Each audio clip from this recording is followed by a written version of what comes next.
আপনি দেখছেন news now, আমরা জানি কোনটা খবর। বিশালগড় উত্তর রাউতখলার জামিয়া মাদনিয়া দারুল উলুম মাদ্রাসায় অনুষ্ঠিত 10তম বার্ষিক ওয়াজ ও দোয়ার বাৎসরিক মাহফিলে আচমকা ছড়িয়ে পড়ে উত্তেজনা। মোবাইল সংক্রান্ত লেনদেনের বিষয়কে কেন্দ্র করে শুরু হয় বচসা। এরপর পরিস্থিতি দ্রুত মারমুখী হয়ে ওঠে এবং দুপক্ষের মধ্যে শুরু হয় মারপিট। ঘটনায় কমপক্ষে 5 জন আহত হয়েছে বলে জানিয়েছে পুলিশ। প্রথমে তাদের স্থানীয়ভাবে চিকিৎসা দেওয়া হলেও পরবর্তীতে বিশালগড় এবং বিশ্রামগঞ্জ হাসপাতালে স্থানান্তর করা হয়। ঘটনার পর চাঞ্চল্য ছড়িয়ে পড়ে এলাকায়। ঘটনার তদন্তে একটি মামলা গ্রহণ করেছে পুলিশ।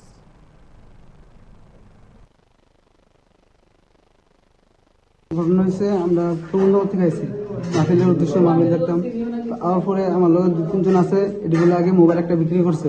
তো করার পরে ফ্রি ফায়ার গেমের আইডি নিয়ে সেটা তেমনি আগে একটা জামাল হয়েছে, সেম এরকম ওয়াজের আগের দিন, এমনি ওয়াজ বিশাল ওয়াজের আগের দিন। তো তারপরে তেমনি কি হচ্ছে, আইডিটা যদি নিচে এরপরে বলে কি জামাল হয়েছে, এটা দিয়েছে একজন করে টিয়া দিয়ে খাতালে আমি তো মিথ্যা করছি। করার পরে আজকে এসে তেমনি 4-5 জন নিয়েছে। আগে যে আমার টাকা দিছ, টাকাটা তোর কত টাকা হয়েছে আমার দেখা বিশালগড় রাউতখলা।